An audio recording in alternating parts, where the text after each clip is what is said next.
All right, we're here this afternoon to fabricate a night guard for this patient who in a few short months will be Dr. Kristen Moore because she's one of our seniors. All right, and she is now holding, hold please, her casts.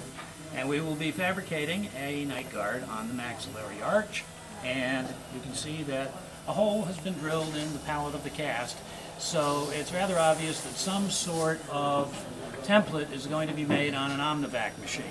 Now, coming back behind you, we have various materials that could be used for a night guard. We have thin matrix material, we have thicker, stiff matrix material, and we have thicker yet reasonably soft material. This one is really 0.15 inches thick and is mouthguard material for athletic appliances, thermoforming material. This one is 0.08 millimeters thick, approximately half the thickness, but very stiff. And it's called clear splint material. This is so thin that the box doesn't tell me how thick it is, but it's very flexible, and it's used primarily for making an Omnivac matrix for provisional restorations. So these are our choices. The next question is, which one do we use? Should we use a soft one? Should we use a hard one? Should it be made on an articulator? Should it be relined in the mouth? Well, some folks say that you should use a softer night guard for clenchers or a harder material for grinders. Others say exactly the reverse. You can, if you wish, use anything and find substantial literature to support your theory. So what we are going to do is make a night guard based on the work of Clifford Fox and Asterius Dugadakis from Case Western Reserve, in which we will be taking the hard material and making a full occlusal coverage splint as the starting point for the fabrication of a night guard. So here we have the arch upon which we'll be fabricating the initial template. This will be placed on an Omnivac machine, and the next thing you will see is this in position, ready for trimming with a disc. Here we have the clear splint material applied with the Omnivac machine to the maxillary cast. The next thing that will be done is trimming. This is going to be trimmed just below the heights of contour on all of the teeth, facially, all the way around, up and along behind the second molars, below the heights of contour on the palatal surfaces of all the maxillary teeth, and then it will join here.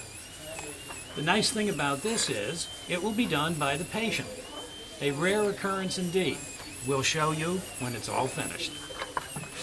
Okay, now Kristen has done a very, very nice job of liberating the template from the splint material in the Omnivac, and the outer borders have been smoothed down so that it's comfortable. And we go ahead and put it in place and just lean into my fingers a little bit. Stable? Mm-hmm. Okay, very good. Now, you may be wondering why she needs a night guard. And the answer is very interesting. She both clenches and grinds. So, going to the discussion of the literature that I just gave you, she needs a night guard that is both soft and hard, or neither. We really can't tell. But what I'm doing is something totally different. This is how I make a night guard for everyone, without regard to the specific etiology that's requiring the need for the night guard.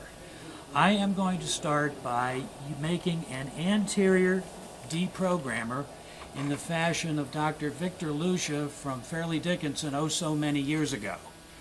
By placing an anterior deprogrammer with one central bearing point, open wide, right here behind the central incisors, when she closes down, she will have one point of contact.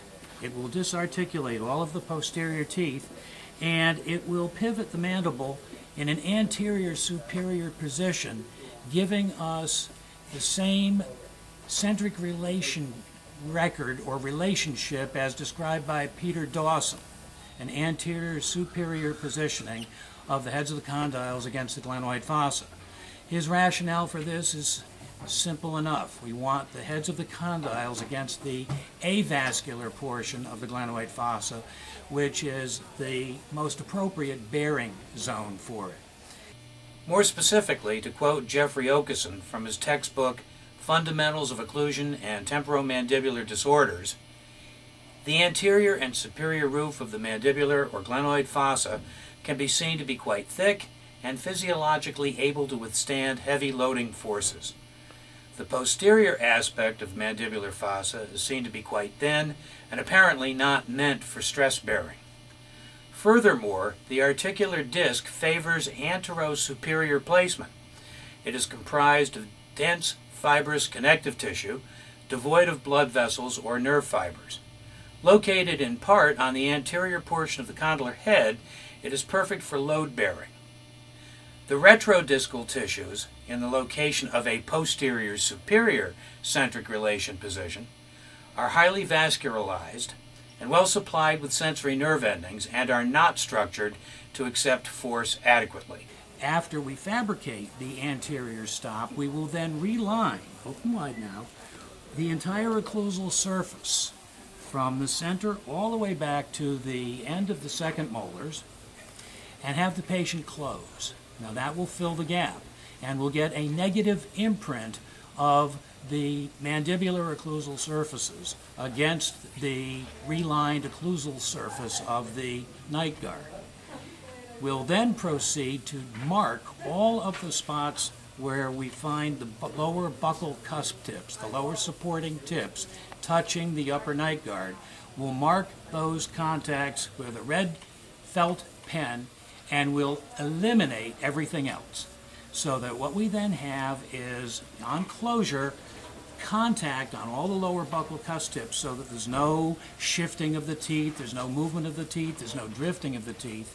And at the same time, we'll be developing an anterior discluding plane so that she is free to guide on single lines of disclusion in protrusive and left working and right working. All right then, the first thing that I will be doing is mixing some acrylic and wetting the occlusal surface of this after I roughen it up a little bit first, then paint on with my finger just a little bit of monomer, and then build acrylic on the palpable surface and have her just close down into it lightly.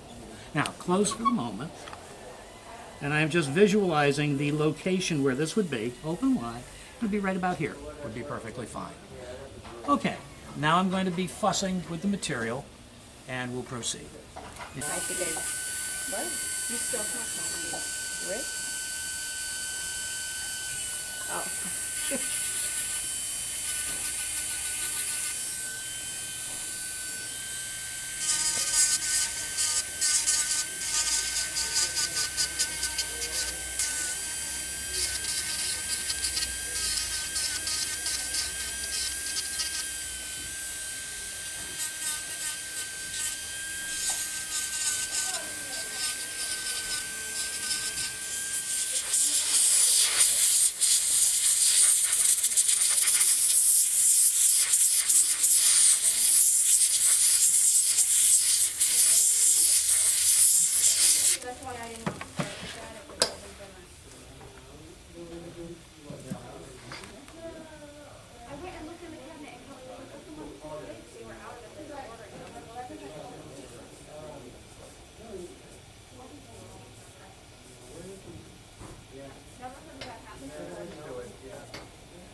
Now we have acrylic in the approximate landing zone between the two central incisors. And the next question comes up, how do we regulate the amount of closure? Because it would be very easy for her to close right down to the template. So that's where I'm going to help guide. So first of all, we place this. Don't close your lower teeth, just resist my fingertips. Good. Now close very slowly, straight down, and stop when I say stop. That's it. Hold right there. Now, she knows exactly what we're trying to do and is able to cooperate perfectly. Not everyone can. You could, if you so desired, take some tongue blades and cut them into 2 small strips and place them on the occlusal surfaces bilaterally as stops, and then have the patient close until there's contact right on the acrylic. All right? That would be a way of regulating it. But all we're doing right now is just getting an initial contact point.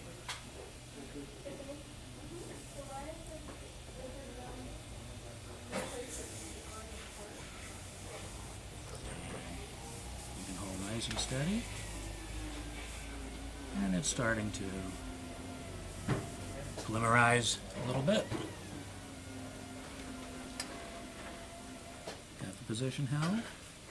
It's probably better for me to stay here, just so that she has the support of my fingers on the buccal surfaces of the upper and lower teeth. As long as I don't move my fingers, then she's perfectly comfortable. Okay.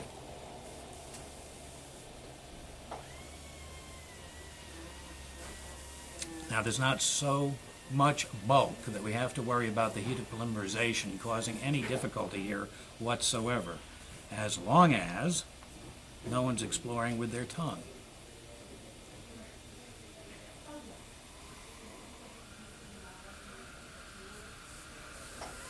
Now, my goal is to have a gap of approximately 1 millimeter between the template and the occlusal surfaces of the mandibular posterior teeth. So if I'm a little bit open beyond that, I can adjust it very easily in a moment. Well, if you're just relining, you might be able to do it because there's not a lot left, but take it.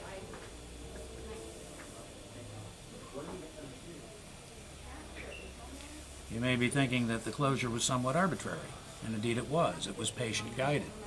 However, when we refine the occlusal stop so that it's but 1 point centered on the mesial corners of the 2 lower incisors, at that point, the condyles are then able to move in only one direction, and that's up and forward. To ensure that this occurs, the plane of the stop should be flat and perpendicular to the long axis of the mandibular central incisors. Ogeson warns that if, quote, a distal inclination exists on the stop, clenching will force the mandible into a more posterior or retruded position away from the musculoskeletally stable position. Nor should it be mesially inclined, creating a forward shift or slide of the mandible. When the anterior stop is flat, the functional pull of the major elevator muscles, temporalis, masseter, and medial pterygoid, will seat the condyles in their most supero-anterior position on the posterior slopes of the articular eminence. End quote. These factors will be considered during the adjustment phase.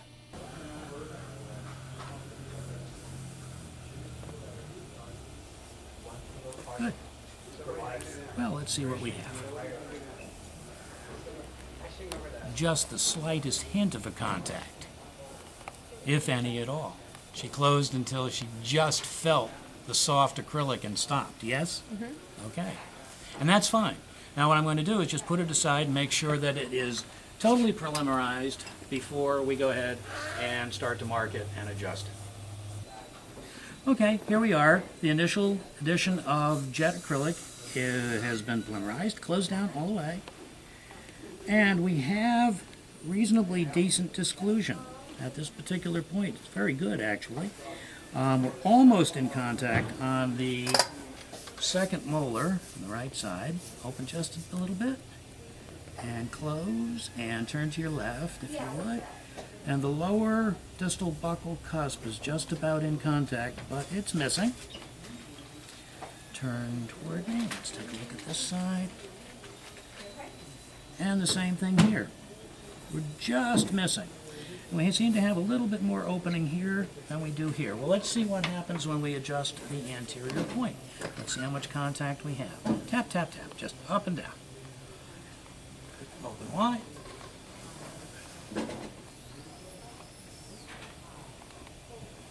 There is an anterior contact point. Try it again and come forward in protrusive. All the way out. Okay, and back. And all the way down. Okay, open. Okay, we have the beginning of a protrusive line, even though that wasn't the original intent. The original contact that we saw with just straight closure was right. Can you see it in the mirror? Original contact, if I can find it now, was right about here. This is a rather muddy protrusive. It's going all over the place, which is typical of protrusive marks anyway, and this needs to be refined. But it also appears that when she moved, she actually closed down a little bit more. So what I'd like you to do now is close, and see it is close as tight as you can. Let's see if you can close down any further. And yes, she's actually almost in contact on the back right. Yes or no? Almost. Almost, but not quite? Okay, good. We're open there. That's nice. Because in that position, we have just the even better opening here. A little bit of opening here. It's almost closing in the back. Alrighty, so what has happened between the initial contact point and when she closes back a little bit is the mandible is actually, as described, gone up and forward and closed the amount of space between the occlusal surfaces of the mandibular arch and the maxillary arch. Well, okay, taking all that in consideration, what I'm now going to do is decide which center spot I like the best and remove the excess blue marks around it. So, close all the way in the back, and I can peek, and I can only see this, you can't, but you'll see what I do in a minute. And I am measuring the length of that protrusive mark, and it is about 2.5 millimeters long. So that's how much of it I'm going to remove. Open, please. Over here.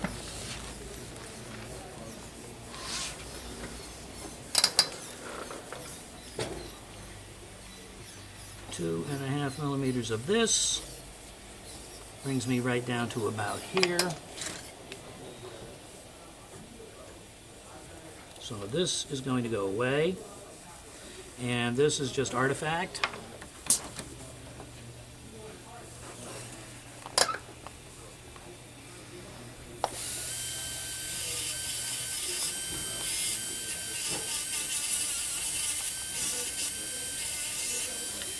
And I'm eliminating this so that we have room for the subsequent additions without there being an unaesthetic zone in the front, because when we're all said and done, we would like these to be as attractive as possible, even if they're to be worn in the evening.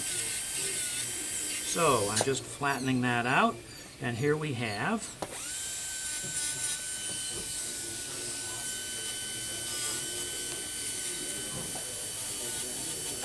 the anterior spot of a tripod that consists of 3 points. This spot and both condyles braced against the anterior superior position, bracing them against the glenoid fossa avascular zone. Alrighty, you've seen that. Are you happy with that? Thank you. Back to Kristen. Push down. Good. Okay. And close. right on the spot. Open, close. Is there any hesitation whatsoever? Do you feel that your mandible wants to deviate left, right, back, forward, or does it just close right in on it when I ask you to close? Close right in on it. Yeah. Okay. Close that again. Okay. Now what I'm going to do is try to predict exactly where I want to place the acrylic. Obviously, it's going to go on the occlusal surface of this, but I also want to know how big a zone that I need to create from K9 to K9 to provide the surfaces against which we'll be developing both the protrusive guide and the right and left lateral disclusion lines. So, close please. And I would like you to go into left working. Alrighty, and back. And into protrusive, and back, and into right working, and back. Okay, open wide. I think if we can get a comparable angle of disclusion to her natural left and right working, we'll be in good shape. Close. Let's see left working. Okay, and right working. If we had a protractor, we could measure an angle. Go to the left again, about like so, and to the right, about like so. Obviously, she's not flat plane, which would be an angle out like so, nor has she such a steep incisal guidance that she's coming down in this direction. So that gives me a hint that I need about 2 millimeters of acrylic up in here so that I can then customize the disclusion. Okay, I also know that I don't need a tremendous amount of thickness of relining acrylic in the posterior sections. Close, please. Turn to your left. I think everyone can see how big the gap is between your lower occlusal surfaces and the matrix. And it gets less and less and less as we go more toward the second molar. And turn more toward me and open. Close, please. And perhaps you can see the same thing. Okay, on the left side. Good, because I can't. Well, open wide. Alrighty. So the next thing you will see is this lined with the acrylic, with this built up, ready to put in place.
About a millimeter below, okay? And that way you don't even have to worry about showing that mark.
and close down to the spine, all the way through. Just to be in the same position. Okay.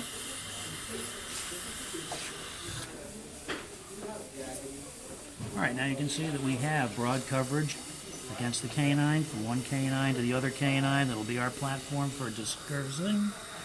And we have contact against all of the lower posterior teeth.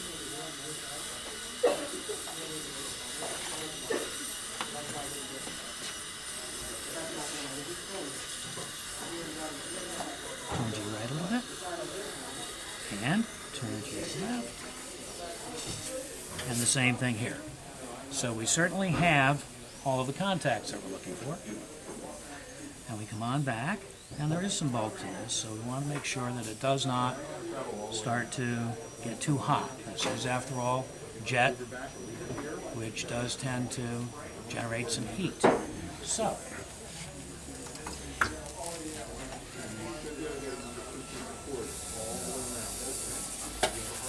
here you are. You may use this as you wish.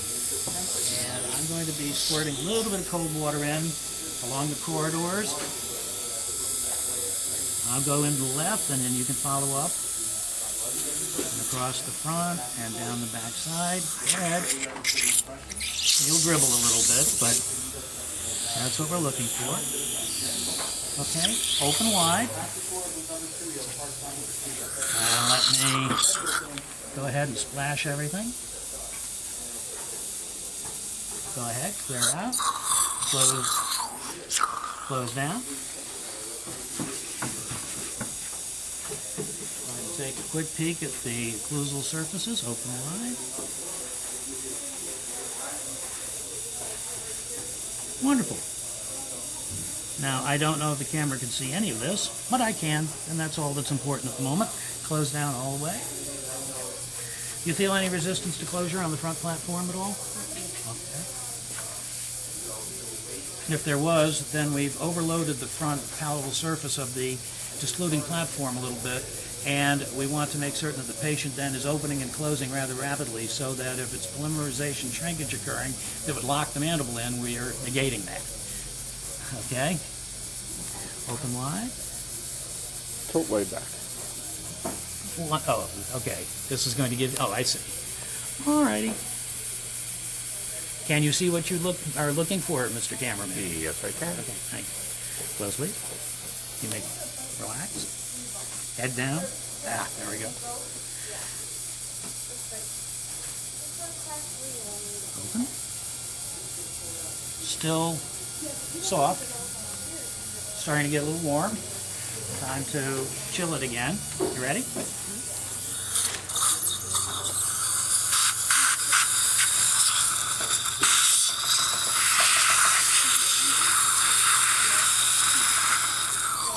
Whoa.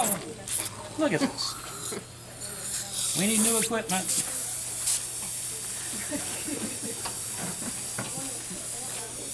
All you alumni out there, did you see that? $1, a nickel, anything would help.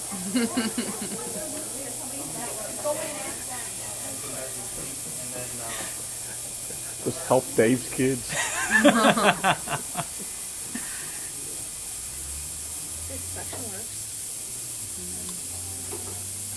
Okay, and into a bowl of cold water. Okay, Dr. Tarnoff, if you bring the camera in, I think we can show everyone what the occlusal surface of this looks like.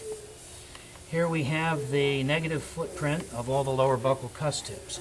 Here, and here, and here, and here, and here, and here, and here, and here, and here, and here, and here, and here. Here's our canine. Here's our canine. And if you look very carefully, you can see right there, right through the jet, the original blue dot that was the anterior stop. Now, what I will be doing is marking all of those buccal cuss tips with red. I have a red felt pen for it because it's less likely to be dislodged. And I'm going to mark the tips of my canines so that I can preserve those for the discluding marks.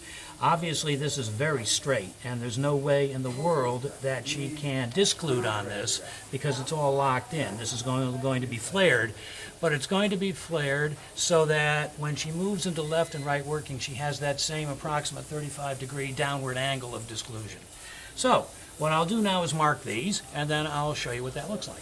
All of the lower buckle cusp footprints have now been marked on the occlusal surface, and I have just strengthened the mark on the central stop and the location of the canines, which I'm just going to arbitrarily put a little flare on, and here,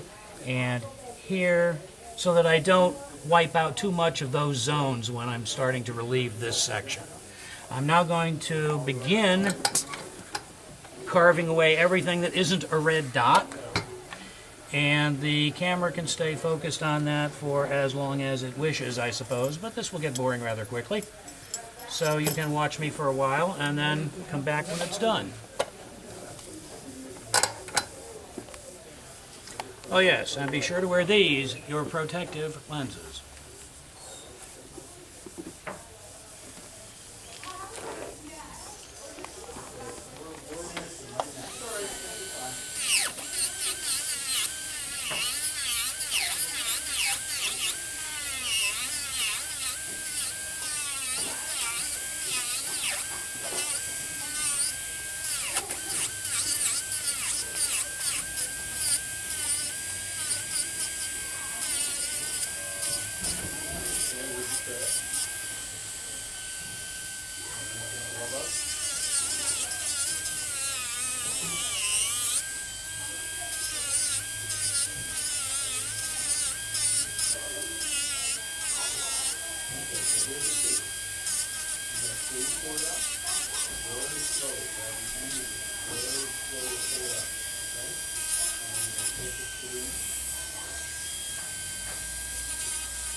Alrighty, I think you get the idea.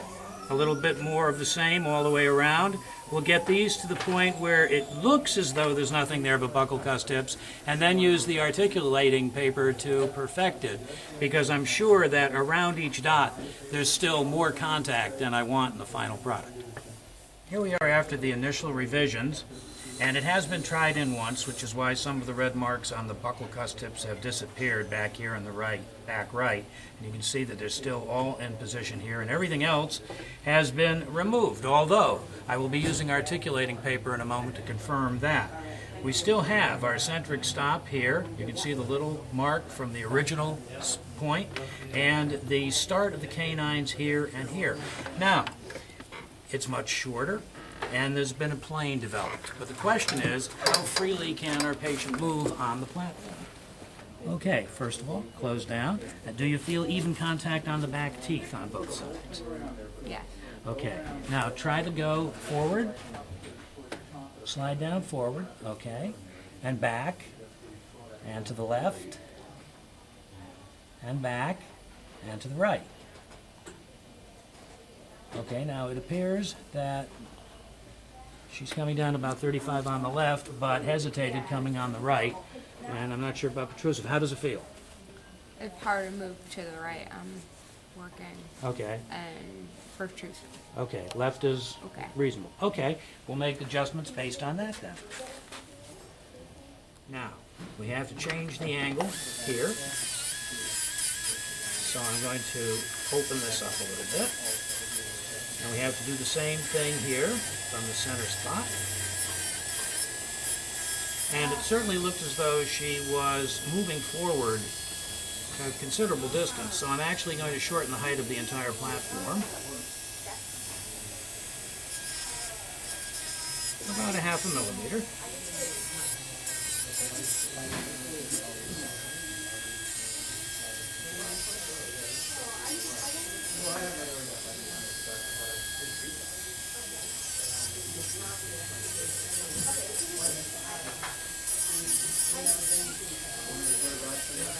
All right, here we are having made those adjustments. Press down, okay, close.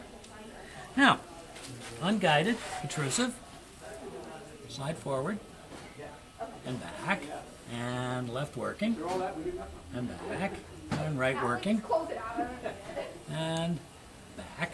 Any better? Feels even? Left and right, does it feel that you're going down at about the same angle? Left feels different than right. Okay, It's more steeper on the left. steeper on the left. Which is more comfortable? The right. Okay, very good. Have it, please. There's my canine.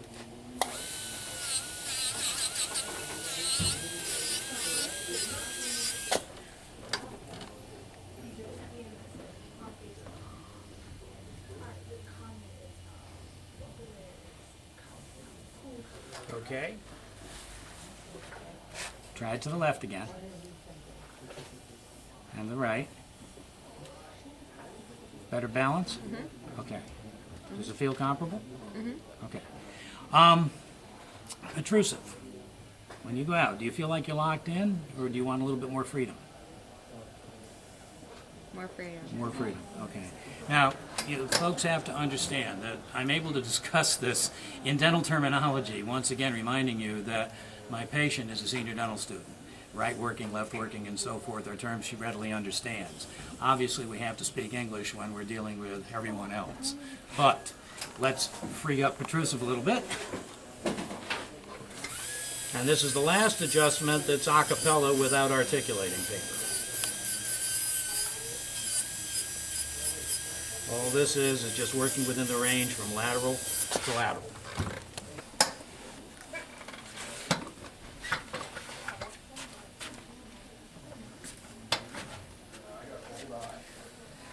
Feel a little better in protrusive? Does it seem almost acceptable? Okay, this is good. Now, what we need to do is to dry it. I'm drying the surfaces. And I will have you tap down in red, so once again the centric stops are in red as they were in the first place. Tap, tap, tap, tap, with enthusiasm. Open. And now, close lightly. And straight protrusive. Back and forth a couple of times. And right working and left working. And open. And remove, please.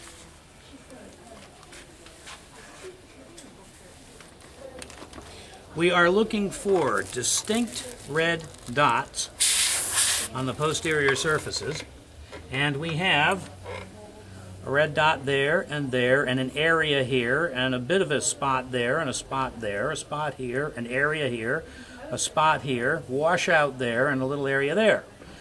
I'm going to address this a little bit, and that, and this one, and that will pretty much give us a reasonable equilibration. Now, what about the disclusion marks? Hello, this is left working on the canine. This is right working on the canine. This is what one could consider progressive disclusion, I suppose, because she's going from the canine to the lateral to the central. This is the two centrals down below, putting a massive mark on it. And it's not surprising because this is directed by the medial aspects of the TMJ, as is this, but this is free-floating as the mandible goes down willy-nilly any way it wants. So we're going to get a nice line here, a nice line here, and arbitrary there. And so therefore, stay put, camera. I'm not going to be long. We are going to refine the protrusive disclusive marks. First, I'm eliminating the interferences that are unnecessary on the lateral, and then I am going to straighten this one.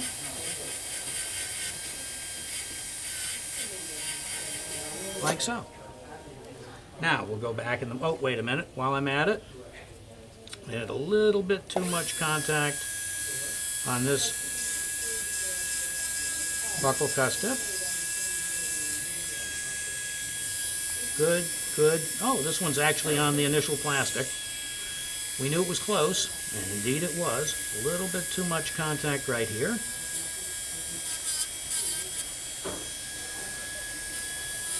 This perimeter is in contact more than the center spot on both of those. And this needs to be just smoothed a little bit. Okay, we're now going to put this back. First, subjectively, how does it feel now when you go forward? They're a little locking. There's a little rocking or locking? Locking. Locking, With okay. an L. Okay. Let's see if we can find that then. Close, straightforward, and doodle on whatever it is that's preventing you from moving out freely. Okay, and close. While you're there, left and right, just make sure they're still with us. Okay, open, and let's remove it. What we've developed now, without all of that interference, is a much broader initial contact right on the ridge of the central spot that we started the whole thing with. So,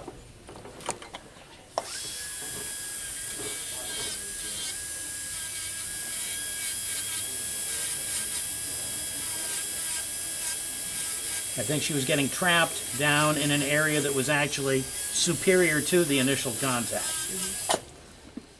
And I just got confirmation from the chair.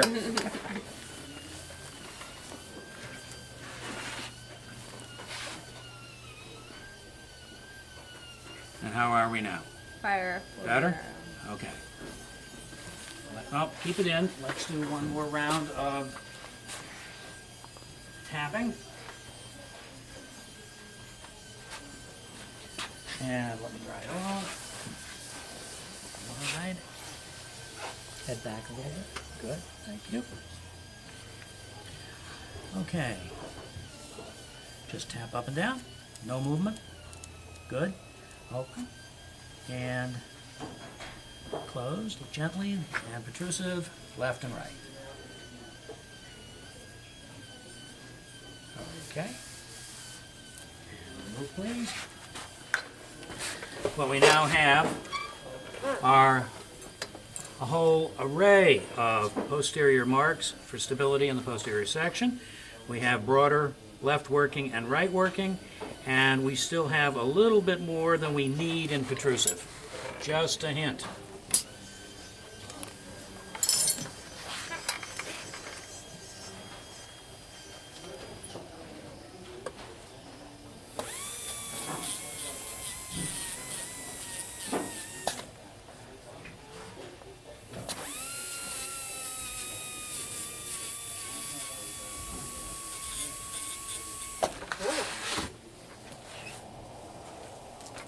How's that feel?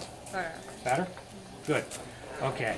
Now, we may make another couple of subtle corrections, but before that, it's time for me to polish the acrylic. So I'm going to go into the lab with a nice, soft, wet rag wheel and flour of pumice and polish this. Okay? So we'll be back in a bit. Here we are then, after polishing. I did not try to eliminate all of the marks with polishing because it would have just taken down the substance of the material and eliminate all of the nice contact that we have. But it now blends in well from an aesthetic standpoint across the front, and we now have a nice smooth discluding surface on the palatal aspects of the anterior teeth. So at this point, and I'd like you to once again go into functional movements. And the question is it tracking more smoothly now that it's polished? Yeah. How does it feel? Smooth? Comfortable?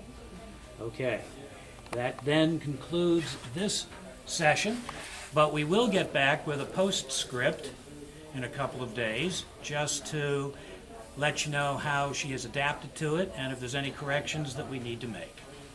Thank you very much. Good morning. We're back for a post-op check to see how everything has gone with the night guard. Kristen, would you tell me how it was the first couple of days that you were wearing this? The pain was gone. I didn't wake up in the morning with pain because I clenched my teeth at night. So And you had been wearing a night guard I prior? had, and it didn't really do anything. Didn't do anything at all. No. So I'd still wake up with the pain, and Now, so far so good. so far so good. Wonderful. Now, how about function when you go into excursions? Do you find it smooth and even? Yes. Are there any modifications or something that you would like? Probably just in protrusive. It needs to be modified a little. All right, what's the problem There's with a protrusive? little catch there. So my jaw is locked together, and then I swing up. So. Okay, now does that seem to be then in a retrusive position beyond the original centric stop? Okay, well then what we'll do is let's put in the appliance and we'll mark that and make the appropriate adjustments. Back a little bit and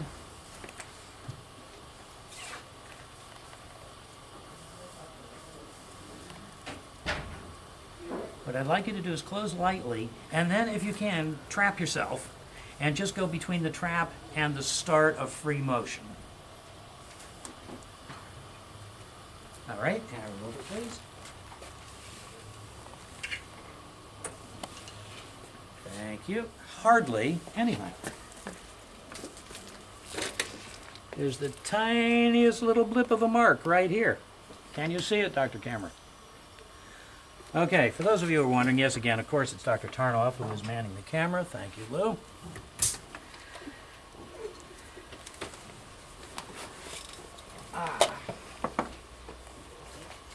So we will just reduce this a little bit to free it.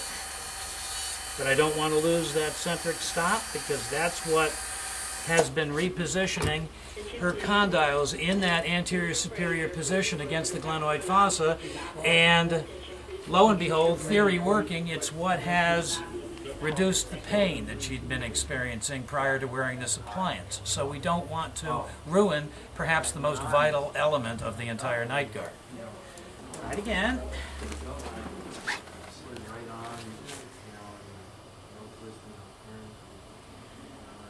Right area? Better? Yeah. Finished, or some more needed? Maybe a little more. Okay.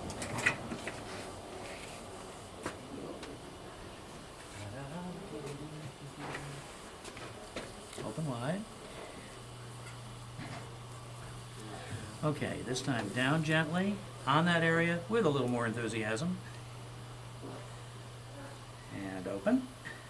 Okay, let me see. Oh, there it is. A broader mark. Of course, now we're marking a roughened surface, so of course it's going to show us a little bit more before it was on the polished. So I'm going to minimize it. I'm still going to keep the center spot, but I'll definitely minimize the breadth of it on both the right and left.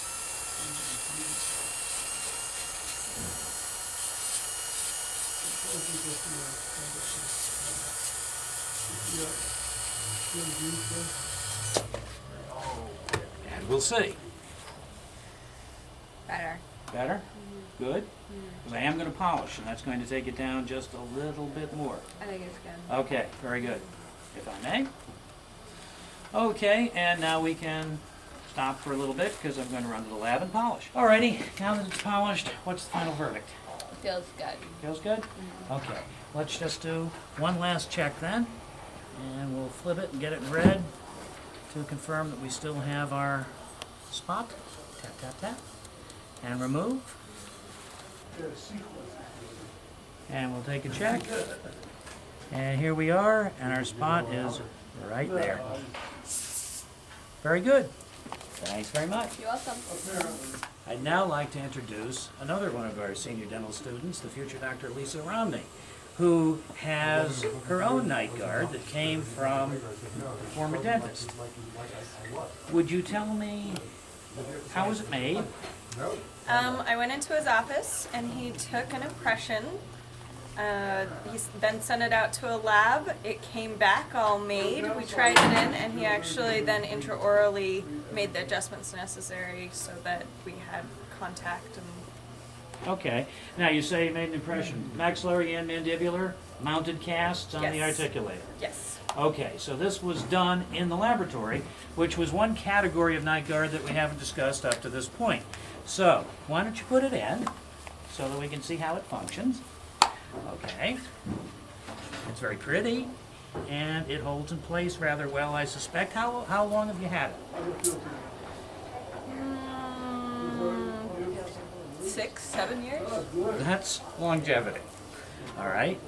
Grind forward, all the way out. A little more. Left and right. Okay. Let's see if we have another piece of articulating paper. We're just going to mark the occlusion to see what concepts were here.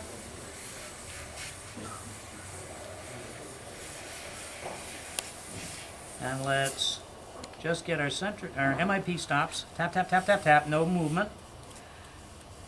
Again, with enthusiasm. Bang, bang, bang. Good. Open.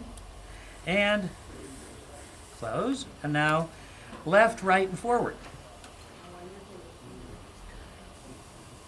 And open. And if you'd remove it so that we can take a peek.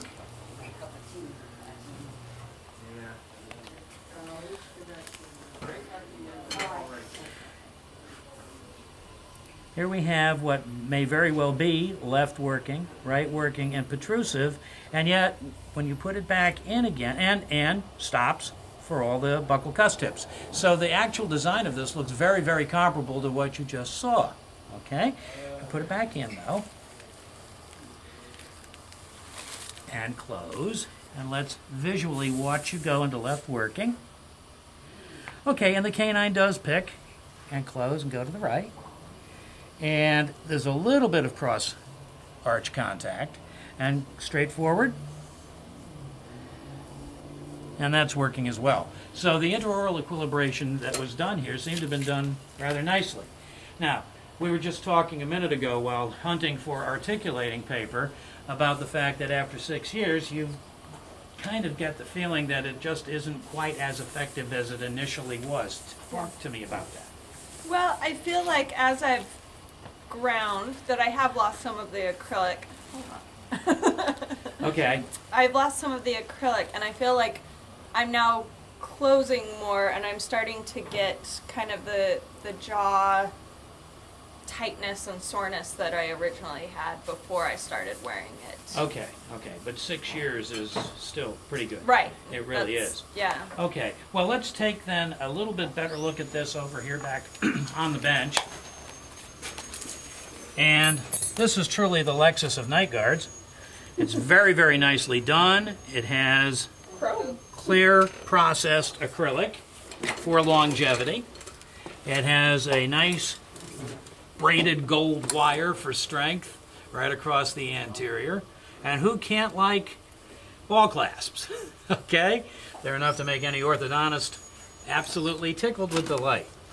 The only question I have about this is what was the starting point, the starting maxillomandibular relationship upon which the entire occlusal topography was based.